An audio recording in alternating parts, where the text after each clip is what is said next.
Hey guys, today's video is going to be 3 things that I have learned about being a husband to my wife. Now, you might be asking, 3 things? How old are you and shouldn't you have more? Well, I'm not going to give you my whole list today. I'm going to have to string you along for other videos. But today I think these 3 are pretty important. So are you guys ready? Here we go.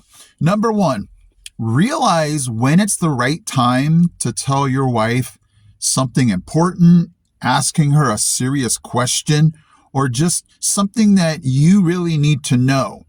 And what I mean by the right time is I used to make the mistake of asking my wife, hey, do you want to go to this place? And it was the night before when she's tired, when she doesn't really have the thought process to say yes or no. And so I learned real quick, I have to recognize when she's tired. Don't ask her about tomorrow. Don't ask her about important decisions because she's tired. In the past, I've asked her those questions and I would either get an answer that maybe she didn't want to give me or just a flat out, I don't want to talk about that right now. And I learned the hard way, I have to just recognize, even if it's important to me at that moment, to be wise and wait for her to know when her prime time to ask her what that is. And so for my wife, it was at night, but your wife, it might be different. Maybe she's tired in the morning and it might be better to ask her at night. But just pinpoint when those good times are, when she's able to go, okay, I can answer that question and I can really give it a lot of thought process, and then realize when it's not a good time and save that question asking for another time. You're going to get a better response and you're going to get a more thought out response. And also a slide little tip here. If you're asking for something that you feel is like, this is a really big deal, like maybe you want to go golfing, or maybe you want to take this trip that you want that maybe she doesn't, find the right time when it feels like she might be more apt to say yes. Maybe right after she just bought something expensive, you might slide that in like, hey, that was a gift that, you got for yourself. Hey, would it be okay if I go golfing tomorrow? So you might slide that in so she might go, yeah, I did buy something expensive. Maybe I need to even this up and say yes to that golf trip.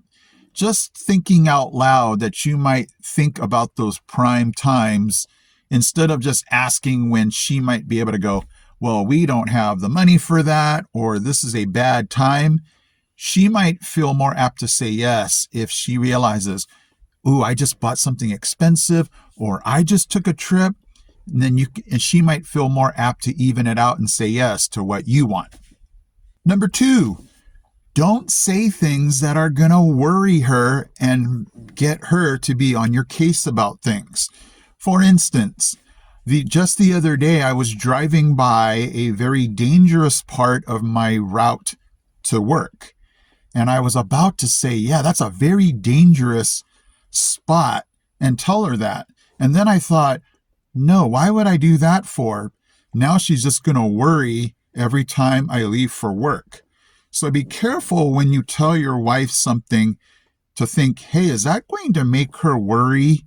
And then over worry and nag you about something, or say, hey, text me when you get to work so I know that you got there safely.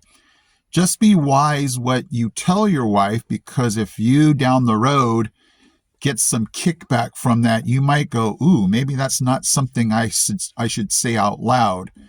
If she will internalize it and go, now I don't feel that he is safe, I don't feel that he is whatever the word might be, just be wise what you say so that it doesn't worry her and then it comes back on you.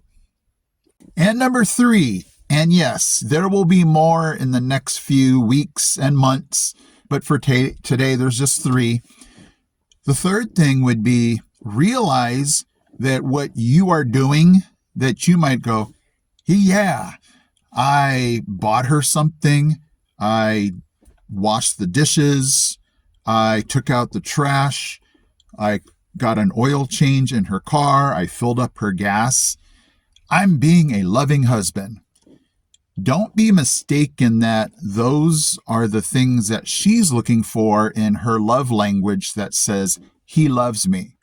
Because I used to do all those things, and my wife would still say, hey, you know what? Something feels missing.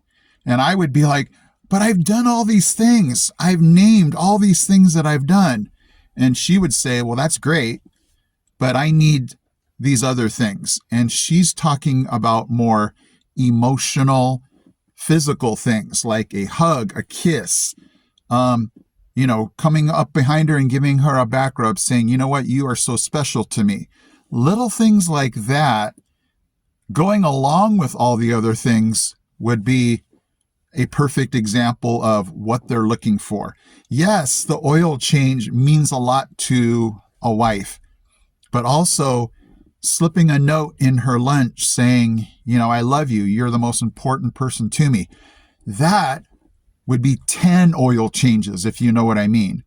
So don't be mistaken that things that you do automatically mean to your wife that you love her and she responds to that. She might say, he did all of those things for me, but never said that I'm special to him. You know what I mean? So those little words would carry more weight than all the things you might do, because she's looking for trust. She's looking for love. She's looking for affection. She's looking for caring. She's looking for thoughtfulness. And all of those put together with all the other things that you're doing, that's when I would say you are touching all the bases, rather than just doing all of these, honey to-do list things. That's not her love language. Her love language is all the other things, but tell me that you love me. Tell me that I'm the most special person to you. Tell me that life would be so dead without me. Things like that, where they're looking for those signs of affection, a hug, a kiss, a rubbing of the shoulders, whatever your wife's love language would be, make sure those are incorporated with all the other things. So I'm not preaching to you guys, and I never want all these things to be preachy. I'm just here to say, after all the years that I've been married, those are the mistakes that I've made that have made me sit back and go, that makes a whole lot of sense. And so it might be different in your situation, but see how those things work, and if that makes life as a married couple a little better. Okay, guys, thank you so much for checking in and watching today's video. I'll see you in the next one.